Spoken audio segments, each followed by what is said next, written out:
Herkese merhaba arkadaşlar, kanalıma hoş geldiniz. Bugün sizlerle ev işlerini yapacağım. İlk önce bebeğimin kıyafetini ütüleyeceğim. Gördüğünüz gibi.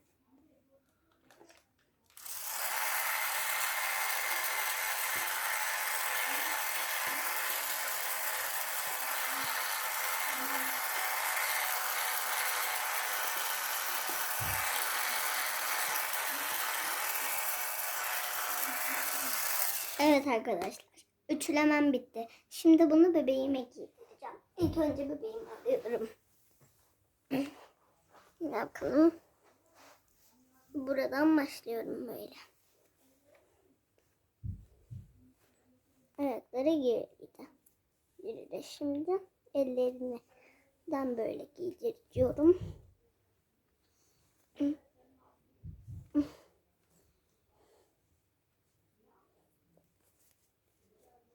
Şöyle. Hadi giy bakalım. Tamamdır. Böyle. Şimdi şapkasını çıkaralım.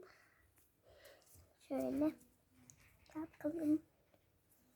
Orta limiti. Ay. Tamamdır. Şimdi şapkanı takalım. Önce düzüne çevirelim. Böyle yapalım. Tamam. Şimdi şapkanı takalım. Hoppa.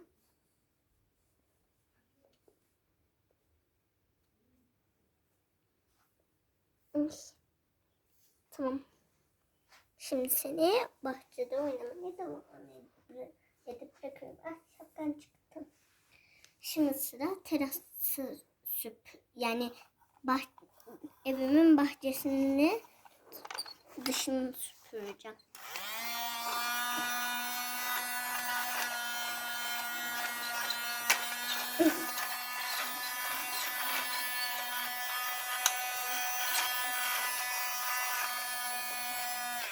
Tamam arkadaşlar. Burası, onu da süpürdüm.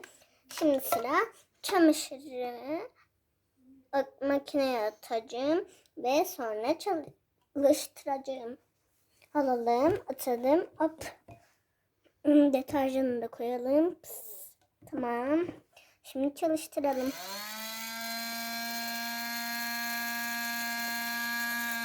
Çamaşırlarım da bitti. Arkadaşlar hani biliyorsunuz ama ya annelerimiz falan yapıyor. Ben sadece oyuncak olduğu için yapıyorum. Ama sakın annelerinizden izin almadan böyle elektronik eşyaları sakın dokunmayın. Arkadaşlar